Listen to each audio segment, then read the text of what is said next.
දැන් නම් මෙයාලව ගස්සනවා හරියට. අතන යන්න.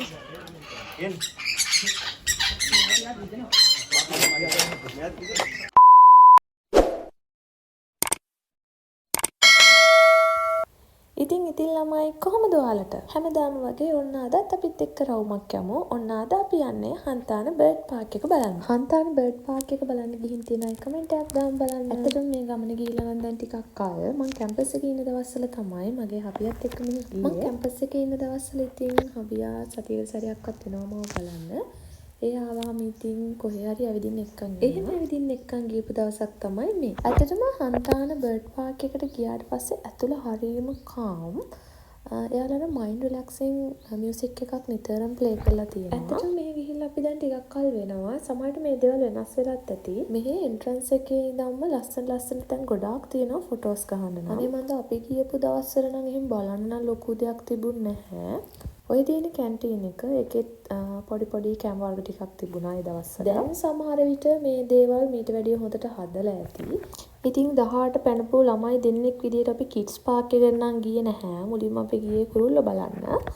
ඉතින් අපිත් එක්ක දැන් යමු කුරුල්ල බලන්න. ඒ හිටපු කුරුල්ලෝ ඉතින් හිටිය ඔන්න ඔය වගේ කූඩු වල දාලා සල්ලි ගෙවලා කුරුල්ල බලන්න ආවට මොකද? ඇත්තටම මෙයාලව දැක්කම දුක හිතුණා. මොකද ඉතින් ඔය වගේ හිර කරලා හදන්න ඕන සත්තු නෙමෙයි ඔය. අපි හැමෝම කැමති නිදහසේ ජීවත් වෙන්න. ඉතින් මං හිතනවා මේ සත්තුත් එහෙම කැමති ඇති කියලා.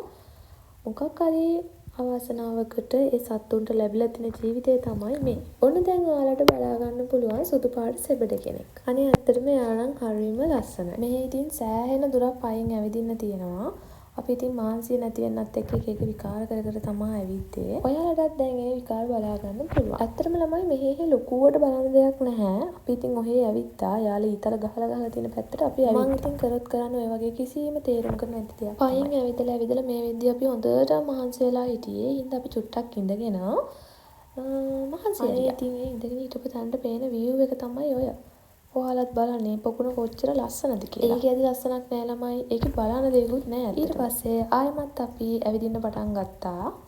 මහන්සි බල හිටියේ නෑ ළමයි. අපි ආයෙමත් ඇවිදින්න පටන් ගත්තා. ඊට පස්සේ අපිට මෙන්න මෙයාලව හම්බුණා. ඔන්න අපේ මෑන්ට දැන් නම් එපා වෙලා ඉන්නේ. ආයිතින් බැන බලන්න දෙයක්වත් නෑ. අපරාධය ආවි කී තමයි ඔය ඉන්නේ. සල්ලි වියදම් කරන් ආපු එකේ අපරාධනේ ළමයි. ඉතින් ඊන්ද අපි ආයෙමත් පටන් ගත්තා ඇවිදින්න. බලන්න දේවල් අඩු වුණාට ළමයි මේක පුරාම ඇවිදින්න තමයි තියෙන්නේ. ජොගින් ගියා වගේ තමයි ඉතින් ඇවිත් එපා දහස් වටී කියලා ඇවිදින්න තමයි දැන් තියෙන්නේ. ඔන්න ඕක දෙන්නේ ඔයාට පරිස්සම් කරලා තියාගන්න ඕනේ. ඔන්න බලන්නකෝ අපිට හම්බුනේ කවුද කියලා. දන්න කියන කෙනෙක් හම්බුණා වගේ බලන්නකෝ අපේ මෑන්ගේ හිනාව. ඊට පස්සේ අපි ඉතින් බලන්න ගියේ මෙන්න මේ අහිංසකයෝ ටික. පුංචියට හිටියට බලන්නකෝ යාළගේ සත්‍යේ.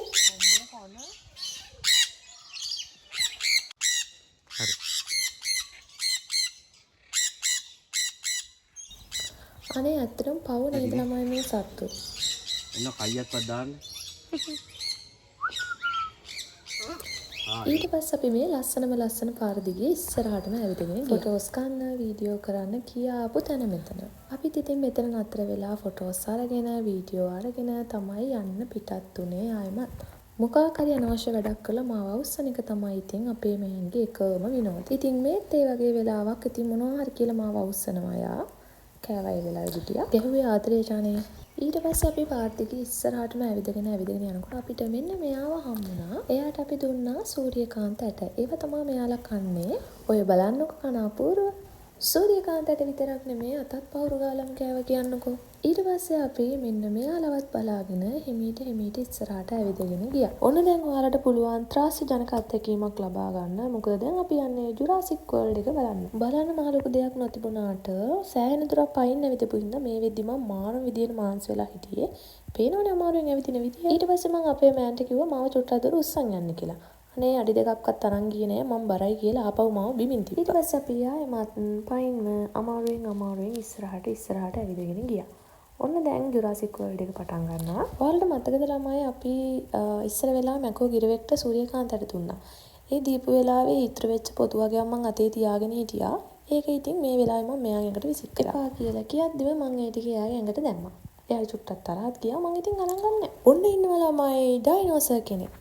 එකපාරට මේ ඩයිනෝසර්ට පණ ඇවිල්ලා අපේ මෑන්ව ගිලින්න හැදුවනේ. මිනිස්සයාව ගිල්ලත් කමන්නේ කියලා මං කරේ ඉක්මනට ෆොටෝ එකක් ගහගත්තා. අපි ඉතින් මෙයාලව බලන්න ගිහින් තිබුණේ මෙයාලගේ ප්‍රජනන කාල සීමාවේදී කොහෙද? ඒ හින්දා අපිට මෙයාලගේ පිටරත් බලා ගන්න පුළුවන් වුණා. ඇත්තටම මේ දේවල් ඇත්ත වගේම හදලා තිබුණා. ඒ හින්දාමද මන් දාපේ ජුරාසික් වර්ල්ඩ් එකේ නම් හරිම ආසාවෙන් තමයි ඇවිත්තේ. ඔන්න ආයෙමත් ඉන්නවා ඩයිනෝසර් කෙනෙක්. බලන්නකො ඉතින් අපේ මෑන් ගිහිනා. ඔන්න ඉතින් ළමයි අපි ජුරාසික් වර්ල්ඩ් එකත් දැන් බලලා ඉවරයි. ඊට පස්සේ ආයෙමත් අපි ඇවිදින්න පටන් ගත්තා. ඔන්න තියෙනවා කිඩ්ස් පාක් එක. අපි එතන නම් ගොඩක් වෙලා හිටියේ නැහැ. නිකන් බලාගෙන ඉස්සරහට ගියා. දැන් අපි කුරුල්ලොත් බලලා ඉවරයි, ඩයිනෝසර්ස්ලත් බලලා ඉවරයි. දැන් තියෙන්නේ මාළුව බලන්න. මේකේ මහ ලොකු දෙයක් බලන්න නැහැ කියලා අපේ මෑන් නම් මේක බලන්න ආවේ නැහැ මාත් එක්ක. මං ඉතින් තනියම තමයි මේ ටික බලන්න ගියේ. එයා කිව්වා හරි ළමයි අත්තර මේකේ බලන්න දෙයක් තිබුණේ නැහැ. මං ඉතින් ඒ තිබ්බ මාළු ටැංකිය ටික බලාගෙන ඉස්සරහට ඇවිදගෙන ගියා. මට මේ මාළුව දැක්ක ගමන් හිතුනේ කවුරු හරි මෙයාට හෙල්මට් එකක් දාලා වගේ කියලා. ඔයාලට මේ ඉතින් නැන්දලා මේ බලන්නකෝ එයාගේ ඔළුව නිකන් හෙල්මට් එකක් දාලා වගේ. ඉස්සරහත් මාළු ටැංකිය කීපයක්ම තිබුණා. මං ඉතින් ඒ ටිකත් බලාගෙන හිමින් අපේ මෑන් ඉන්න තැනට ගියා. මට ඉතින් අපේ මෑන්ව හොයාගන්න උදව් කරේ මෙන්න මෙයා තමයි. මෙයා තමයි එයාව පෙන්නුවේ. ඕනේ ඉන්නවා අපේ මෑන්. මෙහි ළමයි එක ෆන් ගේම්ස් ප්ලේ කරන්න පුළුවන්. ඊට පස්සේ ඉතින් අපි ගියේ එතනට.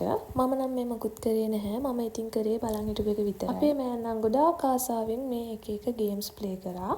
මාත් ඉතින් එයා ඒවා ප්ලේ කරන දිහා හරි ආසාවෙන් බලන් හිටියා. මේ හැම ගේම් එකක් ප්ලේ කරන්නම ඇඩිෂනල් පේ කරන්න ඕන ළමයි. මං ඉතින් මොකුත් කිව්වේ නෑ යාගේ ආසාවනේ. සල්ලි ගෙවලා කුරුල්ල බලන්න ආවට මං ආස වුණේ මෙන්න මේ පාර්ට් එකට. එතනට යන්නත් ඇඩිෂනල් පේ කරන්න ඕනේ ළමයි. ඒ වගේම තමයි මේ සතුන්ට දෙන කෑම එකත් අපි වෙනම සල්ලි දීලා ගන්න ඕනේ. නිකන් කූඩුවක් වගේ එකක් තියෙනවා. ඒක ඇතුළට අපි ගියාම කෑමත් අරගෙන කුරුල්ලෝ ඇවිල්ලා ඉතින් අපේ ඇඟේ වහනවා. ඇත්තටම ළමයි ඒ එක්ස්පීරියන්ස් එක නම් මරේ මරු. ඔන්න ඔතනින් බලන් තියෙන දේවල් ඉවරයි. ඔන්න ඔහොම තමයි ඉතින් අපි හන්තාන බර්ඩ් පාක් එක බලලා ඉවර කරේ. සෑහෙන දුරක් ඇවිදලා මේ වෙද්දි ඉතින් අපි හොඳ බඩගින්න හිටියේ. ඊට පස්සේ ඉතින් අපි ගියා කෑම මොනාරි කන්න. මං මාර මාසයි ළමයි පීසා කන්න. ඉතින් අපි එදා කෑවේ පීසා. හොඳට කාලයම ඉවර වෙලා මං ඉතින් ආයෙමත් කැම්පස් එකට ආවා. මෙයා ඉතින් ආයෙමත් ගම්මින් බලා පිටත්ත ගියා. මෙච්චර වෙලා මම බලන් හිටිය ඔයාලා හැමෝටම thank you so much. එහෙනම් ආයෙමත් දවසක vlog එකකින් හම්බෙමු. ගිහින් එන්නම් bye.